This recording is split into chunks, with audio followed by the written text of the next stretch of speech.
মনে তোমার কি ধারণা যারা এই যে প্রার্থী হয় তাদের ফাইন্যান্সিয়াল কোনো বাজেট লাগে, তাদের কিছু না কিছু টাকা পয়সা খরচ হয় বাজেট নাকি? তো বাজেট বাজেট মানে এই যে ত্যাগ পরিশ্রম জায়গা যাওয়া আসা মোটরসাইকেল দিয়ে একটা ভোটার, মনে করেন যে একটা ভোটার বাড়িতে গেল, সে মহিলা হোক আর পুরুষ হোক, দেখা গেল তার কুলে একটা বাচ্চা ছেলে বা তার নাতিপুতি কুলে নিয়ে রাখতেছে, এবং তার কাছে তো খালি মুখে ওই যে ভোটটা চকলেট নিয়ে আসা যাওয়া যায় যাবে? না। অবশ্যই চকলেট দেওয়া দরকার প্রার্থীরা দিব, যে তোরা দাঁড়াইছে একটু নামের জন্য বা স্কুলের কাজের জন্য, উন্নয়নের জন্য কিছু খরচ করুক, আমরা কিছু দোয়া টোয়া করি, এই আর কি।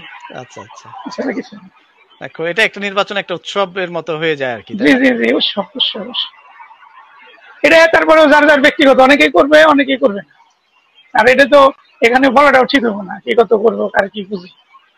অবশ্যই অবশ্যই। আর যেহেতু আমি আমরা আমি ভাই প্রার্থী না, হয়তো হয়তো আমি দুই চারজন প্রার্থীর কাছ থেকে বা এলাকার সচেতন কারো কাছ থেকে শুনছি জানছি, বা আমাকে ভোটার লিস্ট গুলি পাঠাইছে, বাড়ি করছে, বা আমিও একটু ছিলাম, আলাপ আলোচনায় ছিলাম একটা ব্যাপারে।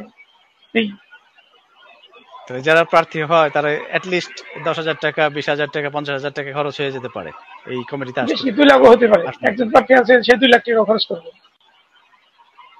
স্কুলের কমিটিতে আসবার জন্য। আসার জন্য। অলরেডি 50,000 অলরেডি খরচ হয়ে গেছে আগে পিছিয়ে।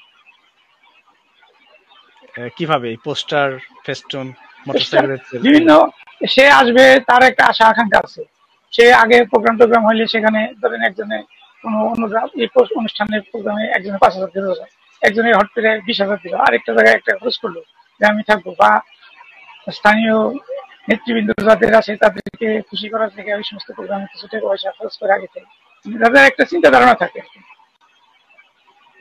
আচ্ছা আচ্ছা, এই কারণে হতে পারে। এবং তাদের প্রত্যাশা কি শুধুমাত্র যে স্কুলের কমিটিতে আসতে পারলে আমি স্কুলের জন্য সেবা করতে পারবো, এটি আমার প্রাক্তন হ্যাঁ, স্কুলে স্টুডেন্ট, সেবা করতে পারবো, আমাকে দুইটা কথা চিনবে, বলতে এবং পারবো, লোকজনে আমাকে আর একটু ওইভাবে একটু করবে, বা আমিও দেখবো আমার বাচ্চা পরে, আমার বাচ্চার তদারকি আমি নিজে করবো। এই বিভিন্ন কারণ বিভিন্ন অ্যাঙ্গেলে আসে আর কি। জি অবশ্যই।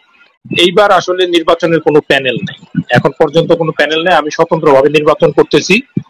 যারা পাশ করবে তারা পরে পাশ করার পরে সিদ্ধান্ত নেবে সভাপতি আসলে কে হবে, এক্স ওয়াই জেড কে হবে, এটা আসলে এখন পর্যন্ত কেউ সিনে নেই, এবং কোনো ঘোষিত কোনো প্যানেল নাই। আমি আমার ভোট চাচ্ছি। আপনি জানেন যে আমি মাধ্যমিক শ্রেণীতে প্রতিদ্বন্দ্বিতা করছি, আমার সাথে 4 জন প্রতিদ্বন্দ্বী আছেন আমার। ডাক্তার জুয়েল, যেটা মনির বলছিল যে ডাক্তার জুয়েল আছে, শিকারীপাড়ার পলাশ আছে এবং নরেশ আছে। তো এই 4 জন থেকে, মাধ্যমিক শাখার এই 4 জন থেকে পাশ করবে আসলে 2 জন, এবং প্রাথমিক শাখাতে 3 জন প্রার্থী আছে, মাসুদ ভাই আছেন, সজীব আছে এবং সোনিয়া আক্তার আছেন। 3 জন থেকে পাশ করবেন 2 জন। সংরক্ষিত মহিলা আসন থেকে আইরিন আক্তার দিনা এবং আরেকজন হচ্ছেন হামিদা শিমু, এই 2 জন থেকে পাশ করবেন 1 জন। তো এই হলো মোট 5 জন পাশ করবেন। দাতা সদস্য একজনই নমিনেশন পেপার জমা দিচ্ছেন, ইলিয়াস, তো তার যেহেতু প্রতিদ্বন্দ্বী নাই সে পাশ করে গেছে। এবং শিক্ষক প্রতিনিধিতে যে 3 জন, আমি শামীম ভাইয়ের পক্ষে বলছি না, একজন শামীমের শিকারীপাড়া থেকে উচ্চ বিদ্যালয় ম্যানেজিং কমিটিতে দরকার আছে একজন শামীমের।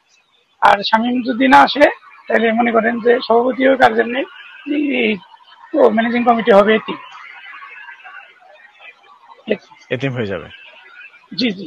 মানে তোমার তোমার কি মনে হয় এতিম এতিম থাকলে কিছু কিছু মানুষের জন্য ভালো, কিছু কিছু মানুষ তারা খুশি হয়, অনেক তারা ভাই, যে অনেকের জন্য অনেক কিছুই ভালো। শিকারীপাড়া স্কুল করলাম তো, আমি ফেসবুকে বেশ কয়েক বছর আগে লেখালেখি করছি, কোনো চাপ নাই না, কিন্তু এগুলি মনে করেন অনেক কিছু হয়, সব কথা তো ভাই বলা যায় না, বলতে পারি না, সব কথা বলা যাবে না।